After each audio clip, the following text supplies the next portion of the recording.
Guys, and welcome back to my channel. My name is Nelly, and in this video we're going to be making soft brown chapatis. I know brown chapatis are a bit hard to make, especially to make them soft, so most people usually opt to mixing the brown flour with white flour, but in this video I'm going to be showing you guys how to make purely brown chapatis from just the brown flour. So let's get to it. So for the ingredients, we have water, and I'm just using room temperature water. You can warm it. I know there are people who swear by hot water, but I always get the same results whether I use warm water or room temperature water.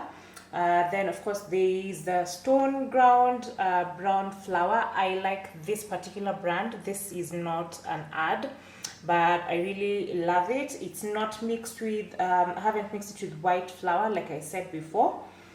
Then we also have salt, some oil, and then we have sugar. I like using adding sugar in my chapati dough, but if you do not like that, then definitely feel free to skip that. So I'm going to put the quantities of the ingredients on the screen, but I'm using 500 grams of brown atamak flour, then 1 tablespoon sugar, and half a tablespoon of salt. Then you're going to mix that. So this is half a cup of vegetable oil. I know that people who prefer, let's say, olive oil, feel free to use that, and I'm going to use let's say a quarter of the half a cup. I prefer adding oil in my flour before I add the water. Then I also usually knead with oil. Oil also helps to make the your chapati soft. Then you're going to add the water bit by bit. Like I said, I'm using room temperature water. Let me know in the comment section, when you're making chapatis, do you use room temperature water, cold water, or hot water? Let me know in the comment section. But for me, any temperature of water, I usually still get good results.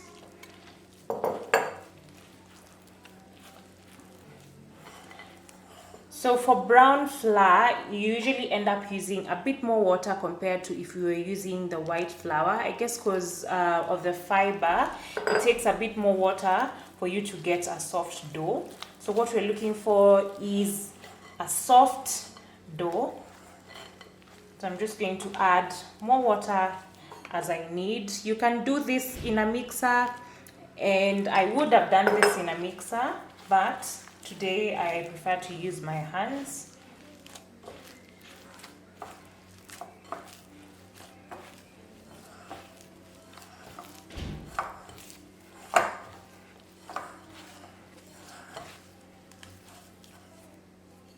You can see our dough is coming together.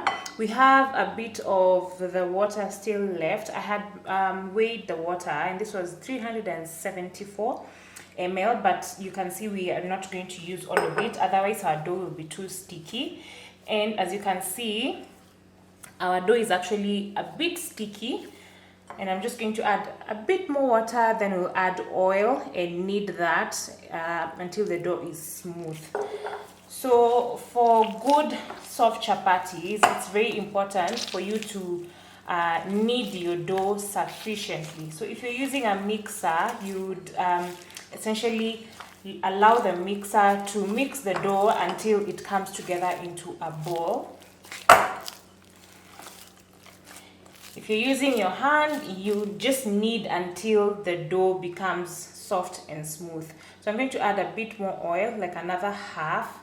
So this was half a cup, and you can see now we are at half of the oil. So I've used a quarter in the flour, and also now in the dough.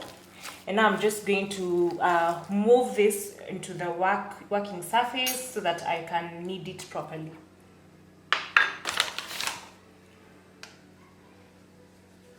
And to dust my surface, I'm still using the brown flour.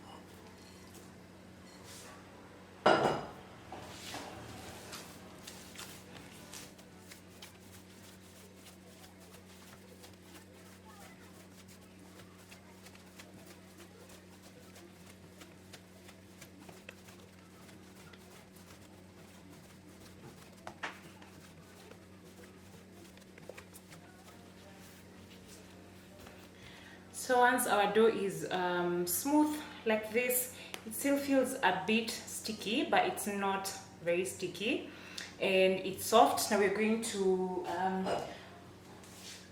put it back in our bowl, add a bit of oil, just a tiny bit.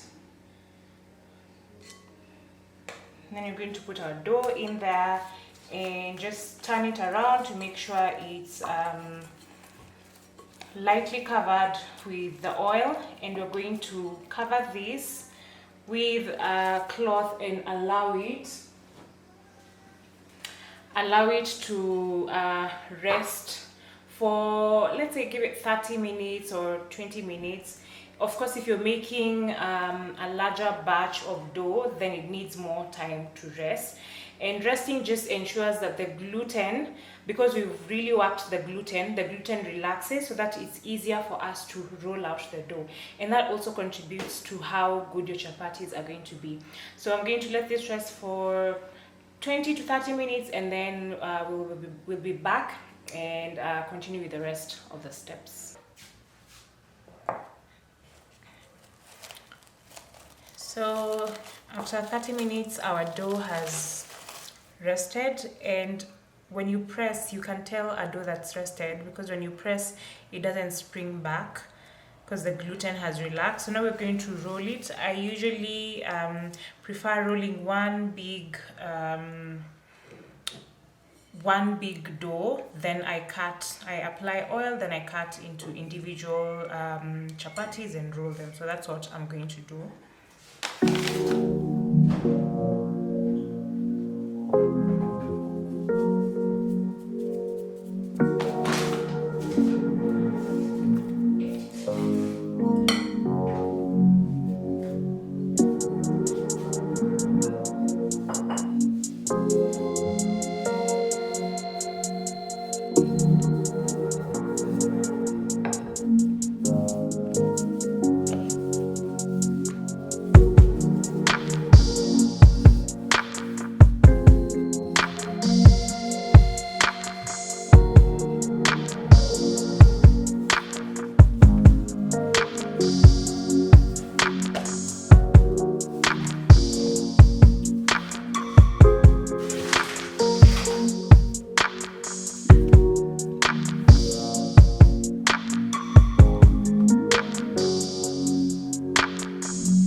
Once it's in the size that I want for the chapati, I press it down like this and press it down like that. So now we have one individual chapati. So I'm going to do this for the rest of them, and then we're going to allow the individual chapati balls to rest for another 20 to 30 minutes, and then I will be ready to cook the chapatis.